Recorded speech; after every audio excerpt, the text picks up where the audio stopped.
Looking for another person to interview on the Willow Show. Reggie Marley, Cuba! the king of Jamaica. Like, do you take time out of your day and let me interview for the Willow Show? No problem. Wrestling is life, life is wrestling. I feel like I should sit or should sit down. Yeah, man. So Reggie Marley, you've been doing this a long time. I know you came into the business way before me and whatnot. And what inspired you to start training to be a wrestler? Actually, the honest, true story was I was playing basketball with my friends, and there was a group of kids watching us, and it was more about entertaining them than playing ball with my buddies.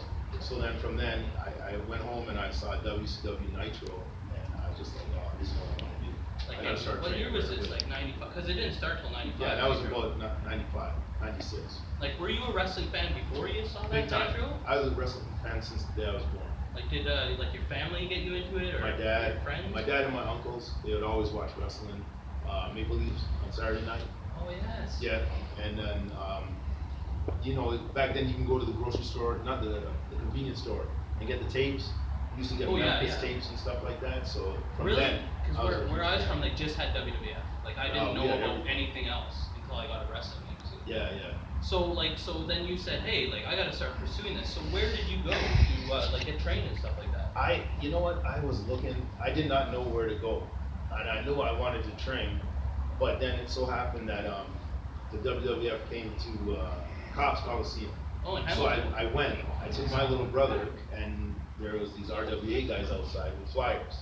Oh yeah. Promoting their own yeah, show, right? Butcher Sims and whatnot. Yes. Yeah. So then I went to that show the next day, and then they had in the program, like, if you want to wrestle, call this number, and that's how I got in. So were you trained by Chuck? No, I like Ortiz, Dangerous.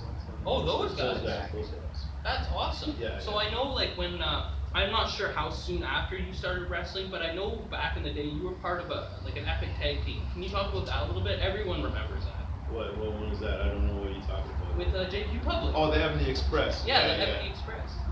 Eddie wants us in the back. I tried not to talk over you so you can pause it. Sorry. It's all good. Eddie wants us in the back. Eddie who? Yeah, exactly. So Ebony Express. We're talking here. Yeah, and Ebony Express, you and JQ Public, like, when I got into the business and started hearing about the other promotions around Ontario, because I wasn't from Ontario, I heard about you guys, Texas Hellraisers, like, so many classic tag team matches back in the day. How was that time for you as a tag team? It was fun. You know what? Like, honestly, it wasn't about the wrestling either. It was about going out having a good time. Yeah, like being after a the younger show. age too. Oh yeah. Didn't have a family then. We didn't worry about the match. Like, we had good chemistry with the Hellraisers and Like the Highlanders, and there was the quite a Highlanders. few Yes, teams. all those guys. It was because it was a different time, right? So it's easier to connect with these guys.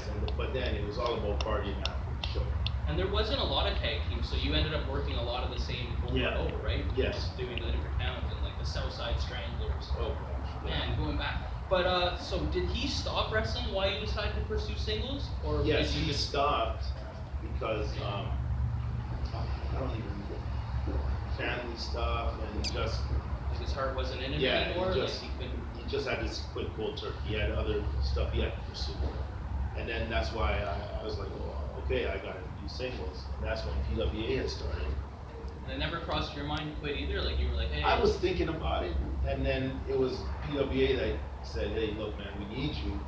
And we did. And then that's why I stuck around that year, so 12 years ago, and now, 12 years later, still here. Yeah, we're here at that 12-year anniversary show. On the very first show, Reggie Marley became the first ever pure wrestling champion, and since then, in PWA, he's run so many titles, but like throughout Ontario, the States, you've worked a lot of places.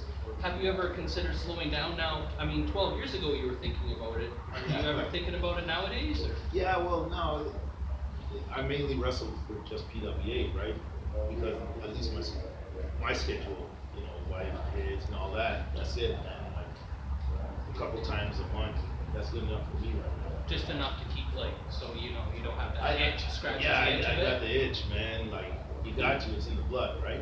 I totally You know how agree it with is, that. you know how it is. I've had injuries and I'm just like, I can't be a permanent here. Like, even Yeah, if you yeah. know it, you should.